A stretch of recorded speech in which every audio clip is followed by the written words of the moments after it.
Généralement, il n'y a pas trop de fuites sur les iPhones, et là cette année, pour le coup, l'iPhone 15, j'en sais beaucoup. Donc voici un condensé des meilleures rumeurs sur l'iPhone 15.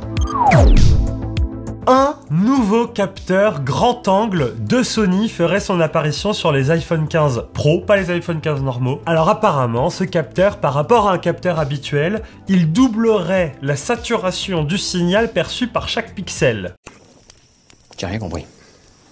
Non, ou alors c'est moi? Non, moi non plus, j'ai rien compris. Pour la faire courte, ça permettrait au capteur photo de pouvoir capter plus de lumière, mais aussi plus de nuances de lumière. Parce que si vous aviez vu le comparo photo qu'on avait fait avec l'iPhone 14, eh bien vous savez que le HDR est pas si ouf sur ce smartphone. En réalité, Apple utilise encore son Smart HDR 4 qui avait été lancé sur l'iPhone 13 et qui n'a pas été amélioré depuis. Et vu la concurrence qu'il y a derrière, je peux vous dire que sur le HDR, Apple, ils ont un petit cran de retard sur certains clichés, surtout quand on est en mode portrait, le fond à l'arrière a tendance à beaucoup cramer. Et avec ce capteur, donc, Apple réussirait à avoir un peu plus de nuances dans les hautes lumières, notamment aussi en basse lumière pour les photos de nuit, et donc il corrigerait ce défaut, même si j'aurais plus tendance à dire il viendrait parfaire la photo. D'ailleurs, il y a une rumeur, les iPhone 15 classiques n'auront pas le droit à ce nouveau capteur Sony dont je viens de vous parler. Donc ils auraient l'ancien de l'an dernier du 14 Pro, qui était très bien,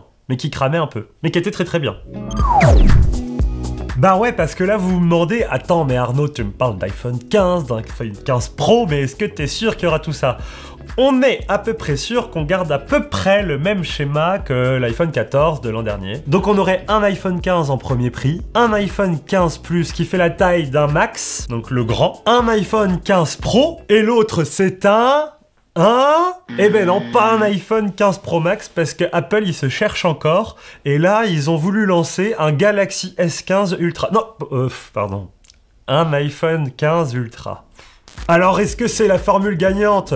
Je sais pas. Est-ce que Apple va augmenter les prix? Sûrement. Surtout pour le modèle Ultra, parce que, attention, déjà, on a fait un renaming, c'est passé de Max à Ultra, ça va augmenter de prix, c'est normal, renaming, marketing, ça coûte cher, hein. Mais il y a 3 autres raisons qu'Apple invoquerait pour faire une petite douille et vous dire ça va coûter plus cher, mais c'est pas grave, c'est normal, c'est meilleur. Raison 1, on ajouterait un châssis en titane à l'iPhone 15 Ultra. Contrairement aux autres iPhone 15 qui garderaient un châssis en aluminium ou en acier inoxydable comme ils font d'habitude. Là, on aurait ce châssis en titane, un matériau plus cher et plus résistant, qu'ils utilisent déjà d'ailleurs sur l'Apple Watch Ultra. D'ailleurs, il y a une photo qui a leaké sur Weibo et on voit la texture du titane de l'iPhone 15. Quand on la regarde de près, elle a l'air plutôt rugueuse. Ça peut faire son petit effet premium, le noir rugueux comme ça, le long du smartphone. Après, c'est peut-être une photo juste prise de très proche et du coup, on a cet effet papier ponce. Mais franchement, pourquoi pas, ça peut être un concept à un iPhone avec ce côté un peu rugueux, ça peut être sympa. L'avantage, c'est qu'avec une texture rugueuse comme ça, il n'y aura plus de traces de doigts. Là, c'est fini. Deuxième raison à l'augmentation des prix des Ultra, le téléobjectif. Apple découvre la vie, Apple découvre la photo. Je suis vraiment pas sympa, hein. Je suis pas sympa. Oui, enfin, peut-être on aurait le droit à un téléobjectif sur un iPhone avec ce modèle Ultra. On espère un téléobjectif x10 pour venir concurrencer en frontal ce que pourra faire le Galaxy S23 Ultra, qui lui, c'est sûr, gardera son téléobjectif x10 tellement la formule est gagnante. On l'a vu dans notre comparo photo, allez le checker, mais c'est vrai que le Galaxy S22 Ultra avait un combo gagnant avec le téléobjectif x10, l'ultra grand angle et le grand angle et le x3. Ça marchait bien ensemble, quoi. Donc là, sur l'iPhone 15 Ultra, c'est vrai que ça serait une bonne surprise d'avoir cette polyvalence-là, puis ça collerait bien avec le nom Ultra. Troisième raison à l'augmentation du prix du Ultra, il commencerait non pas à 128 Go de stockage, mais à 256. Et vous le savez, chez Apple, le stockage ça coûte cher, hein. Ouais, ça coûte cher le stockage chez Apple. Ouais, regardez les options, regardez comme ça coûte cher. Et donc pour faire accepter cette petite pilule douloureuse, le smartphone commencerait à 256 Go. C'est assez logique et ça fonctionnera bien, mais c'est vrai que le prix, il faut l'attendre, hein. Et alors combien il va coûter cet Ultra? Eh bien, selon les rumeurs, encore tout ça ce n'est que rumeurs, hein, il coûterait 200 € de plus que l'iPhone 14 Pro Max. Alors je vous laisse faire le calcul, l'iPhone 14 Pro Max était à 1479 € et l'iPhone 15 Ultra sera donc à 1679 €. Et peux pas dire grand-chose que c'est cher.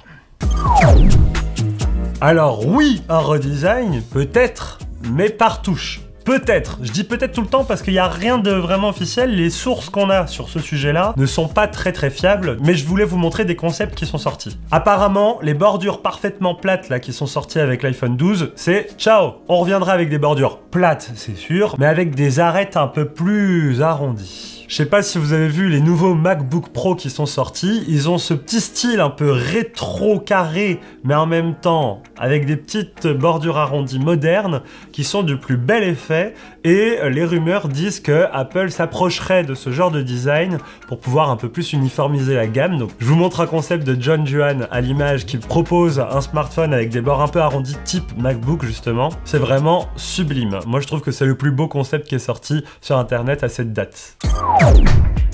Dynamic Island pour tous! Et ouais, même si on sait que cette petite pilule marketing n'a pas eu un grand succès critique, Apple continuerait sur cette lancée et proposerait le Dynamic Island sur tous les iPhone 15. Pour rappel, Dynamic Island, c'est la technique qu'a trouvé Apple pour pouvoir garder une pilule avec Face ID à l'intérieur, et en gros, ils l'ont marketé pour lui donner des fonctionnalités, en gros, tout simplement, avec une simulation de l'écran autour, elle s'étire pour donner des informations type le compte à rebours, le nombre de buts au match, etc. etc. C'était sexy sur le papier, sauf que la réalité a vite rattrapé les usages, pas grand monde s'en sert au final a priori, et c'est une fonctionnalité qui est certes très visible sur l'iPhone 14, mais qu'aucun utilisateur va vous dire « Ah mais non mais achète l'iPhone 14 pour la Dynamic Island !» Ah bah là ça vaut le coup. Non. Tout le monde s'en fout. Mais bon, c'est vrai que c'est cool, ça permet de bien identifier les iPhone 15 des iPhone 13, 12, etc. s'ils rajoutent cette pilule, parce que si le smartphone ne change pas beaucoup en termes de design, eh ben on le reconnaîtra pas trop, donc voilà, ça sert toujours à ça. Par contre, il y a une autre rumeur qui vient contrecarrer Dynamic Island pour tous, qui dirait que l'iPhone 15 Ultra aurait des caméras sous l'écran. Exactement comme on peut les trouver en France sur le Galaxy Z Fold 4 de Samsung. On aurait donc Face ID qui serait camouflé sous l'écran, et donc il se découvrirait uniquement pour prendre des selfies ou pour déverrouiller le smartphone. Mais sinon, à l'usage, vous pourrez regarder une vidéo et ça recouvrira Dynamic Island. Peut-être que c'est une île au final avec des marées qui vont et qui viennent. Ça pourrait être sympa. Mais ça, je vais pas vous mentir, j'ai du mal à y croire. Ça a l'air de coûter encore aujourd'hui très cher de produire une bonne caméra sous l'écran. S'ils réussissent à intégrer ça, franchement, c'est une prouesse et c'est magnifique. Par contre, s'ils le font pas, je leur en voudrais pas, parce que c'est vrai que même sur le Fold 4, la technologie, elle est aboutie, elle fonctionne, mais c'est pas parfait. Sur une surface aussi grande qu'une pilule de Dynamic Island, ça peut faire mal aux yeux, quoi. Mais bon, ça pourrait justifier le renaming ultra de l'iPhone 15. Une petite caméra sous l'écran, c'est ultra, ça, non ?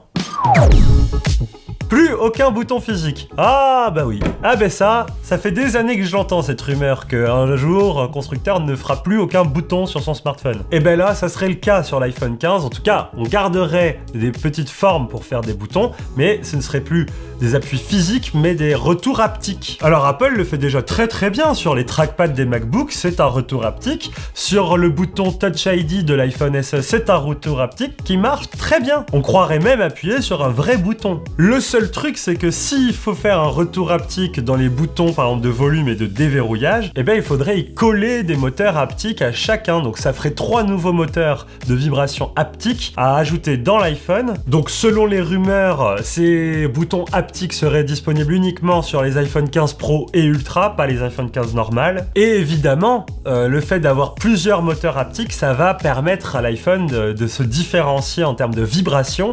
Et donc s'il y en a un peu en haut, en droite, à gauche, et bien ça pourrait faire des effets de vibration différents dans le smartphone pour être marrant dans l'OS. En plus Apple, on sait qu'avec leur OS, ils sont très forts pour utiliser un peu tout le hardware et l'intégrer correctement à l'expérience utilisateur. Là, on pourrait avoir des vibrations sympathiques pour les notifications, des choses comme ça, des trucs qui tournent, des trucs qui vont en haut, en bas, enfin, pourquoi pas.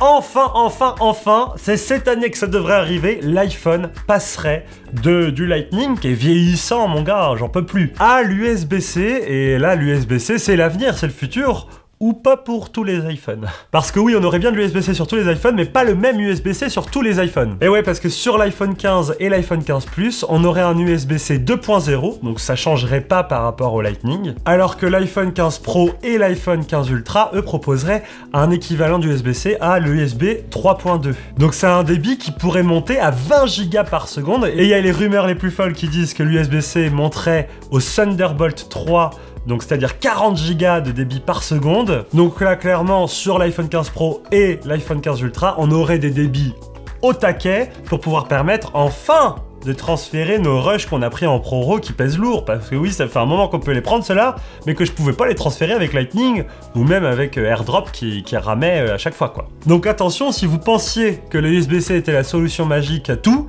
eh ben Apple vous rappelle que oui, mais l'USB-C, il y en a plein, et que c'est Apple, et que forcément, il faut différencier les gammes, et donc entre un iPhone 15 et un iPhone 15 Pro, eh ben les pros, ils ont besoin de débit, pas les autres. Les pros, oui. Alors là, on aurait encore une stratégie à la Apple comme pour l'USB-C. On aurait des processeurs, des puces qui seraient dédiés pour les iPhone 15 et d'autres pour les iPhone 15 Pro et Ultra. Vous doutez bien, pour l'iPhone 15 Pro et Ultra, on aurait la nouvelle A17 Bionic qui serait gravée en 3 nanomètres, couplée à 8 Go de RAM, alors que pour l'iPhone 15, on garderait la puce A16 de l'an dernier de l'iPhone 14, couplée avec 6 Go de RAM quand même. On n'est pas sur les 8, mais on est sur 6, c'est bien. Bon alors, qu'en penser? C'est vrai qu'on peut être déçu de se dire, attends, j'achète un iPhone 15, il coûte quand même déjà très cher, il va sûrement coûter 800, 900 euros, et j'ai même pas la dernière puce d'Apple, j'ai celle de l'an dernier. Est-ce que c'est grave? Bah moi je pense que non. Apple, ça les arrange en termes de prix et de coûts de production et de stock, mais je trouve que finalement ça n'attache pas du tout l'expérience utilisateur, parce que les iPhones sont, quoi qu'il arrive, très puissant, même avec des puces de l'an dernier ou de l'année d'avant encore. Mais ça reste intéressant de comprendre ce que baragouine Apple, parce que ça change un peu tous les ans. Il y a des trucs comme ça, des petites nuances. Bref, voilà, j'ai fait un gros listing des rumeurs que j'ai pu trouver sur internet sur l'iPhone 15. Moi personnellement, ça m'enjaille. J'ai envie de voir cet iPhone 15 de mes yeux. Alors c'est pas tout de suite, hein. Peut-être qu'il y aura le temps d'avoir beaucoup d'autres rumeurs et on vous tiendra au courant sur cette chaîne. Mais là, en l'état, ça me donne envie, parce que rien que pour l'USB-C qui a été quand même forcé par la Commission européenne, eh ben on va pouvoir avoir un iPhone qui est compatible avec tous les autres appareils Apple. C'est vrai que l'iPad et les MacBooks sont devenus majoritairement USB-C. Passé ça, il y a la nouveauté de la photo avec le nouveau capteur grand angle sur les modèles Pro et Ultra, avec potentiellement un téléobjectif sur le modèle Ultra. Donc là, on aurait vraiment une gamme différente sur l'iPhone Ultra avec le châssis en titane, le téléobjectif, etc. Mais c'est vrai que ça resterait un espèce de bijou à 1700 balles que pas grand monde pourra s'acheter, quoi. Ça donnerait presque envie qu'Apple baisse ses prix cette année et ils nous disent, allez, on a fait une connerie l'an dernier, les gars. On baisse tous les prix de cette année de 200 €, et puis c'est pour tout le monde. Allez, c'est pour nous, on a assez d'argent, on peut... Allez, allez-y. Non, j'y crois pas. N'hésitez pas à me dire vous ce que vous en pensez dans les commentaires. J'ai taquiné un petit peu dans cette vidéo, mais je suis certain que ce sera de très bons smartphones. Ça reste Apple, une entreprise sur laquelle on peut compter en termes de finition de produits. Ils sont là, quoi, on le sait. N'hésitez pas à nous suivre également sur tous nos réseaux, Instagram, TikTok, Twitter et j'en passe. On est aussi sur Twitch où on fait des lives quasiment tous les jours. Vous pouvez venir nous parler, on répondra à toutes vos questions. Vive la technologie, vive Apple et vive Android aussi parce qu'ils nous ont manqué pendant cette vidéo. Ciao!